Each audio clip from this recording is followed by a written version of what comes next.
is our time of prayer, and in preparation for this, he sent us, as a ministerial staff, an email that has a link to the prayers that his mother prayed. I listened to them, I thought about trying to recite them, but I've already learned Hebrew. I don't have time to learn Arabic before this morning.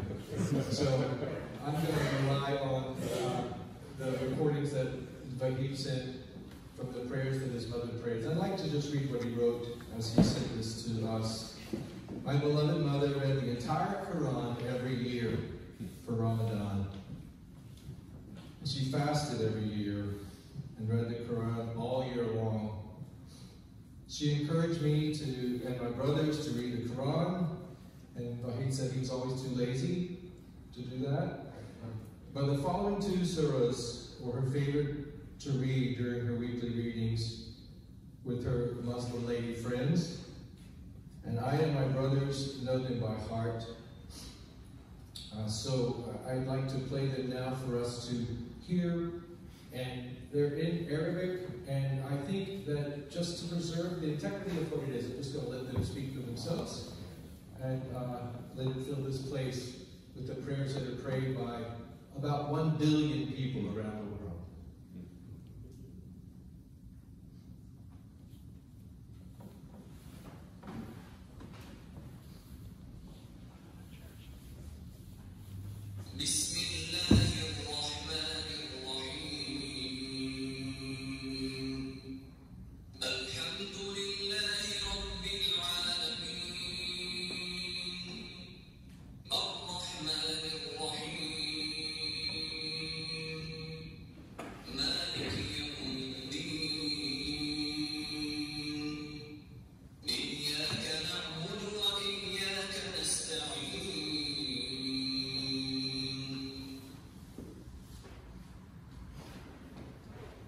That prayer is the opening of the Quran. It's the first words of the Quran, and it's the first words of prayer that are prayed. The second prayer is also from the Quran, and it is said that the opening words that were just read, if they sum up the whole Quran in one word. So if you want to speak to me afterwards, we can look them up and look at all the meanings of these prayers. I'm sorry for this. Let's see.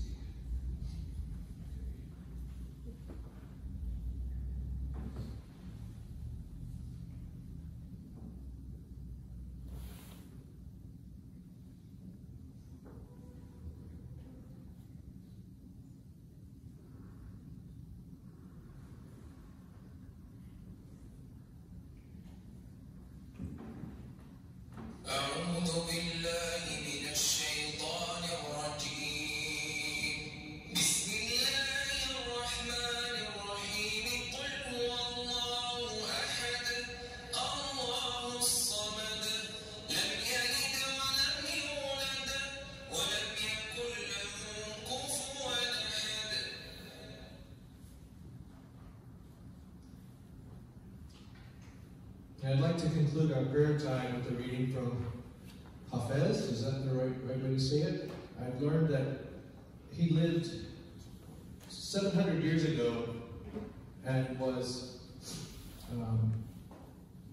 a Persian who was a student of the Quran, and his name is actually an honorific title, meaning that he had memorized the whole Quran. Have you memorized the whole Bible yet? But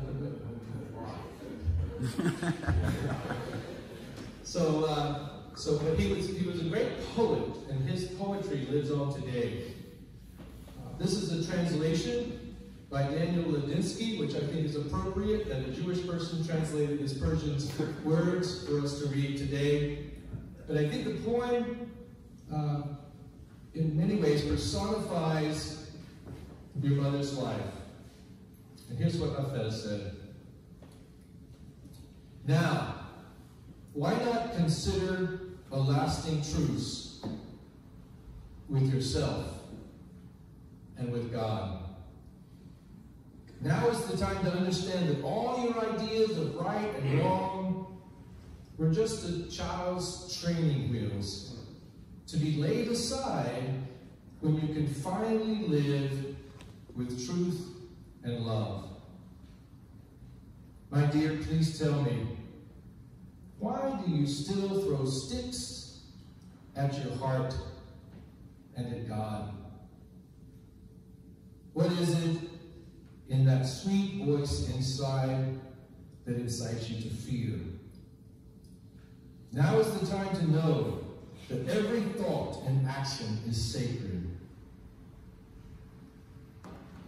This is the time for you to deeply compute the impossibility that everything is grace.